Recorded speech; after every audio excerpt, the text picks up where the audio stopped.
You picked up the deceased and you threw him from the van onto the ground.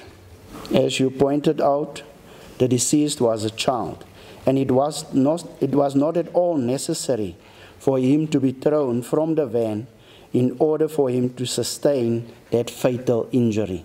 If it was indeed necessary to apprehend him and wanted action to be taken against him, you could have employed other means and measures rather than to punish him as you did. If that was not enough, when you noticed Mr. Pakisi, you confronted him and forced him to get onto the van against his will.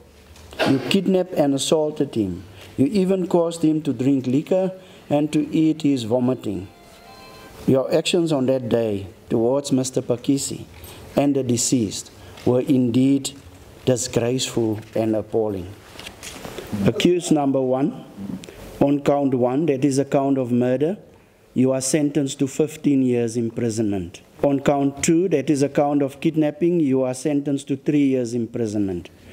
On count 3, that is a count of intimidation, you are sentenced to 2 years imprisonment.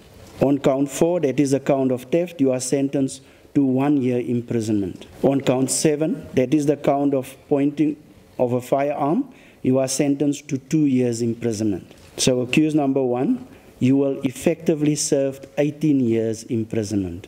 Accused number 2, on count 1, that is the count of murder, you are sentenced to 20 years imprisonment. On count 2, that is a count of kidnapping, you are sentenced to 3 years imprisonment. On count 3, that is a count of intimidation, you are sentenced to 2 years imprisonment. On count 4, that is a count of theft, you are sentenced to 1 year imprisonment. And on count 7, that is a count of pointing of a firearm, you are sentenced to 2 years imprisonment. So accused number 2, you will effectively serve 23 years imprisonment.